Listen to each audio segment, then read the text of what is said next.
Welcome to Moments with Marianne. I'm so delighted we're spending this time here today. We have a very inspiring show coming right up with special guest Linda Graham, and she's here today to share with us her new book, Resilience: Powerful Practices for Bouncing Back from Disappointment, Difficulty, and even Disaster. Now, Linda is an experienced psychotherapist who integrates modern neuroscience, mindfulness practices, and relational psychology in her international trainings on resilience and well-being. So let's welcome to the show, Linda Graham. Oh, thank you, Marianne. Thank you for having me. I really appreciate it. Oh, what a pleasure it is to have you here. And so your book on resilience, my goodness, it talks about so many great things. I can't wait for us to dive into it. Thank you. I'm looking forward to it, too. Well, and so what inspired you to write this book? I'm a psychotherapist.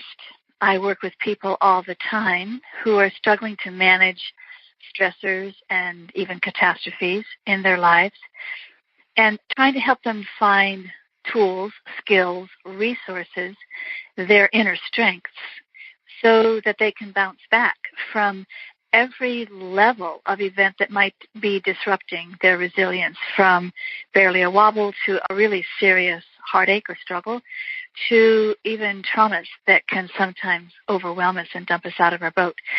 So trying to help people find their way back to their own resources and inner secure base of resilience so that they can navigate their lives effectively and even thrive. Well, that's just lovely. I know a lot of people are looking for that, especially it seems like right now. It seems that there's a lot of chaos and interesting things going on. So what I'm curious about, when you talk about resilience, what does that mean? So traditionally, resilience has been thought of as traits of being able to have grit, determination, survive, endure, the will to endure. And we're learning that resilience really has three components to it. There's the severity of the external stressor, the seriousness of what someone is having to deal with externally, whether that's a car accident or the loss of a loved one or the loss of a job, the loss of health. Then there's also the inner resources that people have. Do they have inner strengths of determination, patience, focus, and then also what external resources do they have in terms of friends and family, financial resources, medical resources, logistical. So those three factors tend to really influence how well someone will be able to cope with a stressful event. I'm focusing on the neuroscience of resilience, how patterns that we've encoded in our brain from early on impact or strengthen or derail our resilience, and how we can learn to create new patterns, rewire the old patterns, begin to trust our own wisdom and intuition so that people can cope more skillfully, more effectively, more efficiently. Well, and so it sounds like this is something that can be taught, which I'm sure a lot of people are probably a little relieved to find out about that. You know, I do teach that given evolution, that we all have inherited basically the same human brain, and given temperament, there are genetic factors, and given our family of origin conditioning, the experiences that we have early on that teach us to cope or not to cope, and given the norms and values of our culture and our society, who we are and how we cope is not our fault. That can be a tremendous relief to people. And then I teach, because of the neuroscience, because of the capacity of really our brains being able to change and learn and grow lifelong, who we are and how we cope becomes our responsibility. And so what I emphasize in the book Resilience is that we have a choice. We actually make choices all the time. I use this quote, catch the moment, make a choice, every moment has a choice and every choice has an impact. So that as people are facing whatever situation they're facing, to become aware of what's happening and aware of how they're reacting to what's happening, and to begin to be able to make choices to respond differently. In order to do that, people need to feel safe in their own nervous system, in their own body brain. So there are tools of body-based somatic intelligence to help people regulate their own nervous system, not too revved up, not too shut down. They can come back into what's called a range of resilience, the safe zone. And then also to be able to manage emotions, to be able to relate to people with trust, to be able to relate to themselves with trust, and then to be able to reflect on their experience and see what the options are and make wise choices. So the book really offers a program of exercises for people to strengthen the various skills that will allow their brain to learn the best. Well, and I found your book to be extremely useful, and I think that's great advice to catch that moment, to really, it makes people pivot from maybe being reactive to really looking at how can I, face this differently. You're exactly right. It's that pivot moment, and I'm trying to provide tools that allow people to make that pivot, that turn, more skillfully and more quickly. Mm-hmm. Well, and so how does resilience develop in the brain? Because you said earlier, if we're not as resilient, there's some hope there because it's not really our fault because, we've got genetics and different things at play. So how does it develop in the brain? So resilience develops early on in interactions with our caregivers. That's how everything develops in the brain. And we learn to be resilient not only from the role modeling of people around us, if parents and siblings and teachers and coaches are resilient, but also by those people seeing us as resilient, being able to perceive and validate the moments when we actually are able to face and cope with something. So we get both the external role modeling and we get the internal internalization that we are resilient people or that we can learn to be resilient. So a lot of that is just the basis of secure attachment, an inner secure base of resilience, where the developing child feels seen, understood, cared about, that they are of value, of worth, that they are important, and that they have capacities, that they can learn and grow. And so it's that reflection, that mirroring, that helps the resilience develop in the first place. If it doesn't develop early on or it gets derailed later by too much trauma, too many catastrophic events, then that's what people can learn to rewire. And again, I'm offering tools in the book at these 3 levels of disruption. There's both barely a wobble, something happens, but you rewrite yourself pretty quickly. When there's a more serious heartache or a struggle, and you really have to use many different tools in your toolbox to be able to come back to center, to come back to that range of resilience. And then when there's too much, there's too many events, one right after the other with not enough resources to cope. And so how we can actually find that ground again, which may take more time and it may take more resources. But what I'm trying to encourage people about and give people hope is that these tools, when we learn to be resilient, can help us cope with anything at all, so that we really can navigate our lives with some sense of success, thriving, and flourishing. Oh, that's so important, and my goodness, because, it seems like people do get hit like one after another, where everyone knows somebody that's gone through like a tough time, and then it seems to be compounded. And to be able to get to a place, where it's like, gosh, you can just walk through that regardless what's happening, that's got to be a very freeing feeling. That's right. Well, it's an empowering feeling. People come to see themselves as resilient, as competent, and as able to learn more resources, more tools when they need to.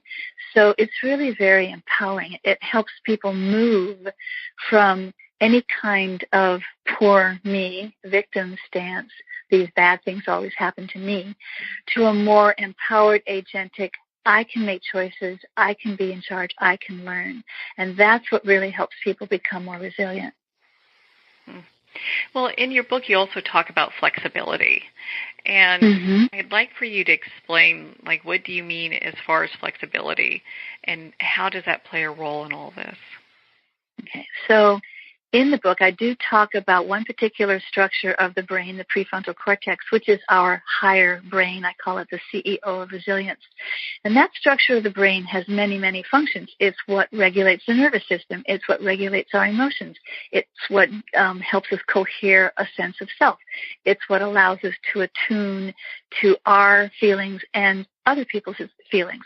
One of the key functions of that structure is response flexibility, the capacity to shift gears, the capacity to have a larger perspective about what's going on.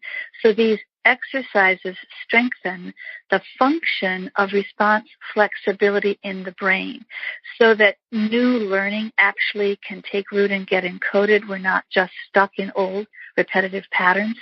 And we can actually discern when we need to change, when we need to learn something. So that response flexibility, being able to see different options, different choices, the bigger perspective, is a key factor in people being resilient, being able to learn new behaviors, change their minds, try something different, take new risks. Why does it seem that some people are better at being resilient than others? I think a lot of why some people can be more resilient than others is that early conditioning, that they were validated and trained to be resilient early on. What disrupts people's resilience a lot is an accumulation of trauma, and there's more and more attention being paid these days to what's known as adverse childhood experiences. If there's been abuse in the home or addiction in the home or violence in the home, then that kind of trauma not only impacts the psyche, but it impacts the development of the brain. So when people have had any of those ACEs, adverse childhood experiences, then it's a lot more work to develop the resources and the skills to become resilient. So that's why in the book I'm trying to address people who have experienced trauma, because we need to be able to heal the trauma response in order to recover resilience. But people can be resilient. Another big factor, we've talked about moving from a victim stance to the empowered agentic stance. There's a big difference between people having a fixed mindset or a growth mindset. This is Carol Dweck's wonderful research when she was at Columbia. That when people have a fixed mindset, if they face a setback or a failure, they tend to say, oh, well, nothing I can do about it, and give up. Whereas people with a growth mindset, when they face a setback or a failure, they go, well, if I try harder, if I learn how to do this, I will succeed. And so they keep trying. They even see a failure as an opportunity to learn. So that's also a big factor in whether some people are more resilient than other people, that mindset that they have. That seems like such an important thing, too, just that willingness to keep going forward and keep trying. That's right. Exactly right. There's a Japanese proverb, fall down 7 times, get up 8. and that's the willingness to keep on trying, even when it's hard. Yeah. Mm-hmm. Well, and I know in your book you talk about, and you've been quoted about, that we can change our brains for the better, and offer so many exercises and so many wonderful resources in this book. What did you specifically mean when you kind of mentioned that? Well, it's the discovery of neuroplasticity in the brain, and that was the great discovery of modern neuroscience in the last 150 years. So about 25 years ago, scientists could actually see in their scanning technology neurons growing. And so the idea that the brain, the adult brain, can grow new neurons and grow new connections among those neurons and create new circuitry and new pathways was a radically new idea, Of course, we know that children's brains are growing and developing, but everyone assumes that that stopped at about age 25, and that after that you couldn't teach an old dog new tricks. So the discovery of neuroplasticity and even self-directed neuroplasticity, we can choose to practice exercises or have experiences that will send the brain's learning and growing in a positive direction. We can make those choices. So every time we cultivate a gratitude practice, or we focus our attention, or we develop our listening skills, we're actually changing the brain's circuitry, so that the brain is more resilient, we are more resilient. And we have choices about how to do that. And that's what this book is about. That's what a lot of the modern neuroscience is teaching us. We have these choices. Well, your book offers so many resources and exercises that people can use to make those changes in their life.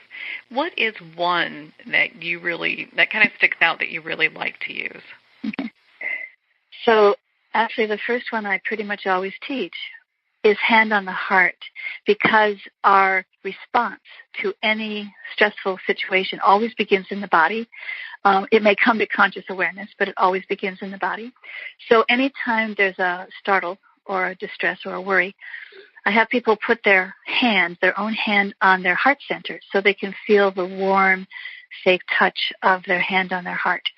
And then to begin to breathe more gently and slowly and deeply into the heart center. That activates the parasympathetic branch of the nervous system, so we begin to calm the body down. They can breathe in a sense of ease or goodness or peace into the heart center, and that helps restore the heart's coherent heart rate variability. So that allows the body to respond more flexibly to a stressor. Then the next thing we do is remember a moment, just one moment, when you felt safe and loved and cherished with another person. Not the whole relationship, but just one moment when you could experience that sense of safety and ease and feeling loved and cherished. And you focus on that moment. It could be with a partner or a child. It could be with a friend or a therapist or a coach. It could be a spiritual figure. It could be a pet. Pets are actually really good for this. But you remember this moment of feeling safe, and you let that feeling of safety wash through your body. What's happening is when you remember that moment of feeling safe, you're activating the release of oxytocin, which is the hormone of safety and trust, and it's the brain's direct and immediate antidote to the stress hormone cortisol. So you're immediately bringing down your blood pressure and restoring a coherent heart rate. The body is relaxing, and from that place of safety, that range of resilience, you can begin to discern what your options are. So because it's almost an automatic reflex, if we're facing a startle, to put our hand to our heart, we just go, ah, and put our hand to our heart.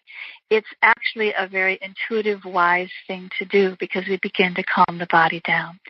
So I suggest people practice that pretty regularly as they go through the day. The brain will learn to encode that pattern, so that when there is a moment of startle or distress, that's what the brain automatically does, and we can begin to calm ourselves down, even before we go through conscious processing about it. You know, Linda, I have to tell you, I was doing that as you were talking about it, and you can feel just like how stress is just kind of diminishing. Exactly. I'm glad you tried it. Mm-hmm. That is people's experience. And by making it a habit, then we have a resource that we can go to automatically without having to think about it or figure it out. It starts working before we even remember to use it. Well, what I love about that, too, is, people can work on their own stress levels and whatever, feeling safe or whatever is going on. They can do that, and most people won't even know what's going on with them. So That's they can right. be at work or in a public place and do it. And it's like, hey, no one has a clue that they are really kind of just bringing themselves back to center in some ways, Oh, yes, and we can expand that, because warm, safe touch anywhere on the body will activate the oxytocin. So people can massage the back of their neck. They can put a hand on their cheek. They can give themselves a little hug, even sitting in a business meeting. You can cross your arms and do that. And so that kind of self-care activates the caregiving system. It activates the oxytocin. So yes, it's very portable equilibrium. People can do that anywhere, anytime. Which is fabulous because we live in a society where it feels like people are so disconnected and feeling so alone. Mm-hmm. Be able to do these practices, when you're, in public places can really kind of help bring you to another level. Absolutely. And you see, when we learn these practices, not only are we learning a practice and we experience it being effective and we feel successful at that, we are learning that we can learn how to use these resources. And that's what's empowering in this resilience training, is to know that we can learn how to do this and take care of ourselves. That's so important. Well, and know that you also share in your book, your book was filled with so many great things. Of course, we're not going to cover it all, but you share in your book, ways that we can care and nurture our brain. And I just wanted to see if you wanted to share one or two of those with us. Sure. Well, these days, more and more people know the absolute requirement, really, of exercise, good nutrition, and sleep to take care of the brain. Those are the big three, and we would ignore them at our peril. So people getting regular exercise, good diet, good night's sleep. In addition to that, the brain grows by learning something new, and especially things that are complicated, that require an integration of various parts of the brain. So learning to play a musical instrument, or learning to speak a foreign language, or learning to play chess. And when we learn something new, it's not just memorizing facts, it's learning new procedures. When we learn something new, that requires the brain to generate and mature more nerve cells, more neurons. So that's also an excellent thing people can do, especially as they get older, to take care of their brain. Well, and so we talked about when we started this discussion that this book is really good for people who have gone through trauma, people who are looking to, kind of work through things. Who else is this book good for? I think this book is good for everybody because you're not going to go through this life without some kind of pressure, some kind of stress, or some kind of distress, even some kind of trauma. And what's important is we can use these tools to wire the brain to be more resilient. So you don't have to wait until there's a catastrophe or a crisis to start learning these tools. You build more resilience into your brain as you go along. That allows you to meet the challenges, the hiccups and the hurricanes of life with less wobble and a faster recovery, so that we're actually building our resilience for the hard times ahead of time. And that applies to everybody. Yeah. You definitely don't want to, try to, try to build a dam when you're in the middle of a flood. You want to get those exactly ahead of time. Exactly. Yeah. Yeah. Well, what final thoughts would you like to leave our listeners with? I've been interviewing many experts on resilience to launch the book. And one thing I'm hearing from everybody is to expect that life can be messy, that we can lose our center, that we can feel overwhelmed, and that there's nothing wrong or bad about us when that happens. It is so human. And so we tap into our sense of common humanity. I'm a human being. Everybody goes through things like this. I'm a work in progress. And so that acceptance of ourselves in the moments when we're not resilient actually helps us recover our resilience more quickly, because we don't really waste any time in shaming or blaming or criticizing or judging ourselves. We just pay attention to what's happening and what we need to do about it. So that sort of philosophical preparation, I think, helps people claim their own resilience much more easily. Well, gosh, we can definitely use this book right now at a perfect time for it to be available, And so, Linda, where can people connect with you and be part of your community? So I do have a website, lindagraham-mft.net.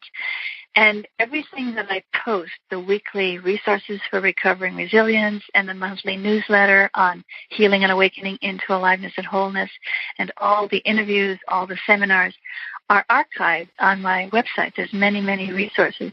So people can go to that freely. It's all easily downloadable. It's all free.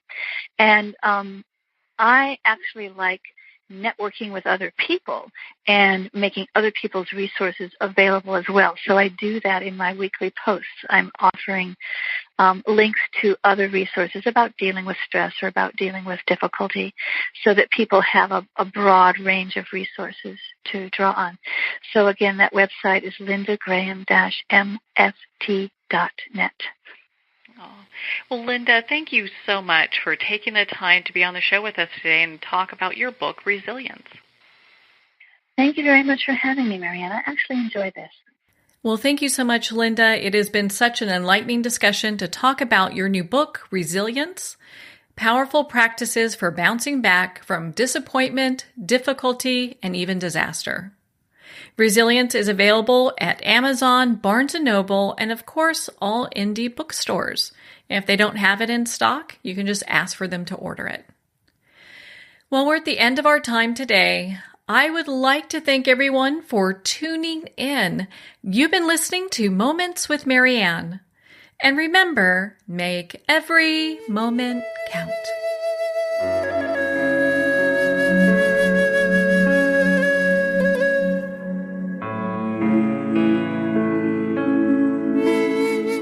In a single moment, your life can change. Moments with Marianne is a transformative hour that covers an endless array of topics with the best of the best. Her guests are leaders in their fields, ranging from inspirational authors, top industry leaders, and business and spiritual entrepreneurs. Each guest is gifted and a true visionary, a recognized leader in her own work, and while teaching others to develop, refocus, and grow, Marianne will bring the best guest and sometimes a special surprise. Don't miss this. You never know just which moment will change your life forever. Moments with Marianne airs every Thursday, Friday, and Sunday at 8 p.m. Eastern, 6 p.m. Mountain Time. Make sure to tune in and visit momentswithmarianne.com for more information.